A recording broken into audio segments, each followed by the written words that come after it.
Full stop recording button.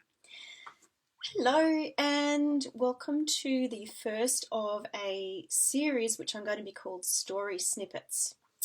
And the reason I'm doing this series is because a number of people have said to me, we want to hear more about your story. So just going to be doing every few days just short little stories about my life and how I've overcome various challenges and got where I am today. And some of them will be out of my current book, which is called You Don't Need Sight, You Just Need Vision.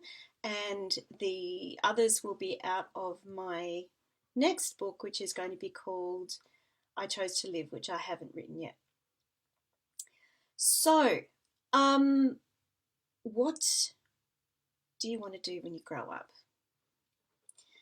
I think that's such a hard question to answer, and I feel really sorry for teenagers who are struggling with this question. I mean, some people obviously know what they want to do and they go off and do it and they're very happy and that's great. But other people like me, I didn't know what I wanted to do.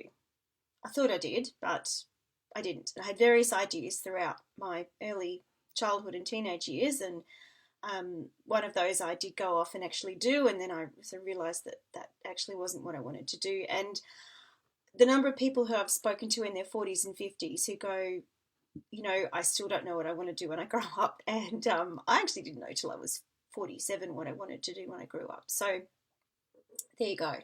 The good news is that you can change what you've chosen to do. So it's not set in concrete. So the first time I really thought about what I wanted to do when I grew up was when I was about 5. And I remember we were driving along in Mum's old VW, and she said to me, "What do you want to do when you grow up, darling?" And I said, "Oh, I want to be a nurse," because Mum was a nurse. And she said, "Why do you want to be a nurse?" And I said, "Well, nurses, they put bandages on people and they make them feel better." And Mum said, "Yes, that's absolutely true, darling. Yes, they do that." And before I go on with the story, Mum is one of these amazing people who's never, ever wanted to crush my spirit. And she's never said anything along the lines of, "You can't do that, don't be so stupid," like other people have in my life.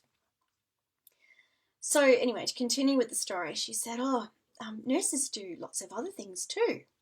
Like, for example, they make beds. You don't like making beds, do you? And I said, "Oh, no, I don't like making beds at all." And at the age of 48, I can confess that I still don't like making beds. I mean, thank goodness for Doonas, that's all I can say. Doonas and fitted sheets. So when I said, "Oh, no, I don't like making beds." And she said, "Oh, they also empty bedpans." And I said, "Oh, what are bedpans?" And she told me. And I was absolutely horrified and said, no, I definitely don't empty bedpans. And after having a couple of surgeries and having to use bedpans, that horrifies me even more. And I always felt so sorry for the nurses who had to empty them. But anyway, story for another day. So, or not. So I kind of forgot about being a nurse. So that was the first thing I crossed off the list. And I will tell you more in another episode in this series. And if you still don't know what you want to do when you grow up, and that's absolutely fine, PM me or comment, because there actually is a way to find out, and it's actually not that hard, and it's easier if you have had a bit of life experience and done a few things like that. So PM me.